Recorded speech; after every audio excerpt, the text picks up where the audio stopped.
Hey, welcome to the Audacity Factor. Today is Wednesday, August 7th. This is number 7 of my 90 for 90.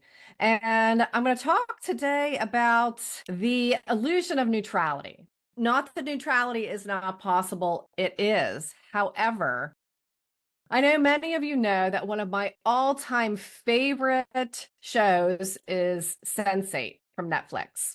It's a Netflix original, brings to the fore so many social issues, and a lot that are really pertinent to what's happening today in these times, which is really still mind-boggling for me. And I want to read you a quote from Sense8. Now, this is from one of the very last episodes. I think it was 3 seasons, and it's the very last. I think it's from one of the very last episodes. It says, and I want you to hear me on this. Now, my name is Kathryn Dahl. I'm your host here. I'm the creator of the Audacity Factor. And what audacity means to me is courage in the face of challenge, courage in the face of opposition, courage in the face of the status quo, and courage knowing that what your desire is to create good in the world. It's really the whole light versus dark, good versus evil. How many shows do we need to watch? How many movies? How many books? How many times in our lives do we feel that that's what it's about? And which one are you choosing? Or are you attempting to stay neutral so that you can stay out of the conflict? Well, right now, as there was a time in this show, Sense8, where, and this is the quote, and I want you to hear me on this, neutrality in the face of such evil is complicity. Did you hear that? Neutrality in the face of such evil is complicity. How many times do we choose to be complicit because we don't want to rock the boat? We don't want to get any backlash from people that don't agree with us. And maybe with us, maybe that's from a group in particular of people. It's almost doing the duck and cover, but you're doing it, you think, to protect yourself. And maybe what you think you're protecting others as well. But really what it comes down to is you're protecting yourself from getting involved. Well, you know what? You're already involved. You're here on this planet at this time right now. So you're already involved. Neutrality in the face of such evil is complicity. You're being complicit. I never thought that I would. Okay, now maybe that's not completely true because I do have a tendency to speak up, and I've been absolutely punished for it many times, ostracized. I was one of the first. I was kicked out of like Brownies. I was. My friend, a neighbor who she died many years ago at the age of 39 from breast cancer, which was horrifying. However, we were both mothers and I had just had my daughter and she asked me to join a mom's group.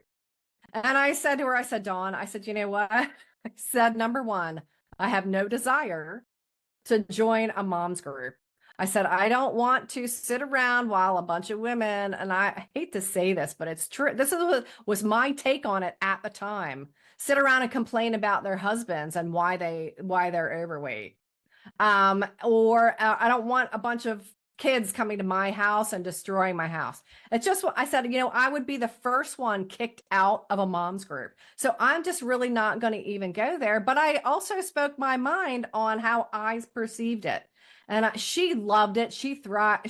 And she loved having the connection and the community. So I'm not dogging that. However, I was going to say that I never thought I'd find myself maybe in a public platform, speaking my mind, challenging the status quo, being the agitator or the pot stirrer or the I like to think of it maybe as a bit of a maverick. Okay, maybe my tail is on fire, but that's how I've chosen to roll, and it's been really important for me to challenge everyone to grab a hold of their courage. And stop being complicit. Stop pretending you're being neutral when you're actually not. Neutrality right now cannot stand. You've got to step aside. You've got to gather your courage and take a stand for the good. And I'll always encourage what's driven by compassion, what's driven by service, what's driven by love and empathy and connection. Collaboration is such a big one with me. Not what's driven by fear mongering and propaganda and BS. Totally. You can always tell when somebody's not actually got something to say. So recognize that. And are you the one that's just standing aside? Oftentimes it can be a friend group, or it can be a workplace. It could be colleagues even, that you all kind of find yourself in this group, and maybe it wasn't intentional, but you've now realized that, you know what, this is not the group for me. It's kind of like if you watch the movie Julie and Julia about Julia Childs. Oh my God, fantastic movie. Where she has the Cobb salad lunch, and she doesn't even they all went to college together, but she's no longer connecting with the people in this group. But she doesn't want to say anything. How many times do you figure there are also other people that don't want to be in that group either, but they're afraid to say, you know what, I'm out. They're afraid to even just ghost, which is a thing these days. Everybody's waiting for somebody else to step up and take a stand, to step up and actually speak truth and say, you know what, this is not okay. And I will no longer participate. I will no longer be complicit by keeping my mouth shut and sitting in my seat. It needs to happen. And why not you? Why aren't you the one that started? Because actually there are people that have already begun. So again, how long will you pitch yourself as neutral or try to fly under the wire, feeling like you're keeping yourself safe? Neutrality costs. Not speaking up costs. I found that out the hard way. I used to be someone that spoke up. I grew up speaking up, but then there came a time where I was punished for speaking up. And then that kind of just spiraled into this odyssey of it not being safe for me to speak up. And what I did was I undermined myself. I undermined my values. I undermined my integrity, my emotional and physical health, all suffered from me not speaking up and me not being honest and open about who I am, what I believe, what my integrity is made of. And a big part of that for me is truth. I'd rather have the hard truth than a big fat lie, or even a little lie. Just give it to me straight. How are you supposed to make any kind of choice or decision from a bunch of lies? And if you're going to sit in that place of neutrality, you're sitting in that stagnant pool where you're afraid to do anything because you've trapped yourself. And that's exactly what's happened. You've trapped yourself. Oh, I trapped myself. Absolutely. Trapped myself in a financial situation, trapped myself in an abusive relationship. I trapped myself in a work environment. I literally did it to myself out of a misplaced sense of loyalty. Part of my integrity is loyalty. However, that can be taken too far. And that's exactly what I did. I took it too far, where I sacrificed myself and who I was in a misplaced sense of loyalty. And that can be a workplace, that can be a friend group or a particular friend, that can be your family, that can be in so many areas that matter. It matters. When you're complicit with yourself, it matters big time. Because that not just extends outward. You're afraid to make any kind of commitment or make any kind of actual stand. You sacrifice yourself and your own integrity and who you are. And is that the kind of model you want to be for your children, for your nieces and nephews, for your greater community, for your work environment? Is that who you want to be?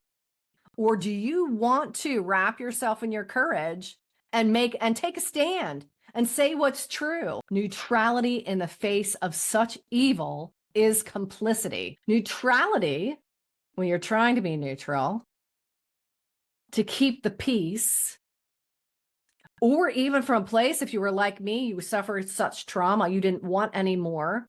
So you hid in your neutrality. Hid in your, no, it doesn't matter. It's fine. Anything you want is fine. I did that for years. And you know what? It's not okay. It was the most undermining thing I ever did to myself. And not only that, I displayed that to my daughter. I taught people how to treat me, that I was willing to be treated badly and poorly. I was willing to be, it showed them I deserved to be punished for whatever it is that they thought I did or didn't do or made up in their heads, because so much of it was that. Again, Sense8 is one of my very favorite shows. It brings to the fore so many social issues, gives you a totally different perspective, and I challenge you to watch some of it. It is a very unique show, so get through the first 2 or 3 and I guarantee you will be hooked. It has a cult following. I'm definitely one of those. But that is the only cult I will do, is being a fan of Sense8. Because I know what it's like to be brainwashed. And that abusive relationship I was in, it was like being brainwashed, so that I was so totally undermined. I couldn't make a choice. I didn't know what to do. I didn't trust myself at all, because what happens in those scenarios that are driven by fear, the fear mongering, the divisiveness, what they do is they undermine your strengths and leave you with your weaknesses. And your weaknesses are always going to be fear driven. It's going to drive fear. I used to say, my God, I am such a strong woman. How did I end up in this? It's slowly undermining. You sacrifice little tiny bit at a time without initially realizing you're even doing it. But as soon as you recognize that's what's happening, it is time for you to stand up and step out, because you are the only one that can save yourself. And right now, your neutrality is not what's needed. It's your courage. It's your audacity. Here at the Audacity Factor, here in your life, here in the United States of America, here on this planet Earth and the world. And this is not driven from a place of aggression, violence, fear, anger, hatred, racism, discrimination of any kind. Who are you to say somebody else is lesser? We're all the same. We're all equal. We all have the same power. It's just up to you to use yours, and not in a way that is built to harm. That's real strength. That's real service. How will you serve? Just takes me back to John Wick. I will serve. I will be of service. Is that you? What can you do, even in your own life, for yourself? How can you be in service to you for your greater good? That's your challenge for today. Get out of your neutrality. Get out of your complicity. Again, I never thought I would be on a public platform, but here I am. Because you know what? For me right now, it's balls to the wall here at the Audacity Factor. Click the like button, subscribe, hit the bell so you get notifications when I post or when I'm live. I've not done any lives yet, and I am planning to do some going forward. And I would love to see the participation and comments as well. So please join me. You can join me on Patreon as well.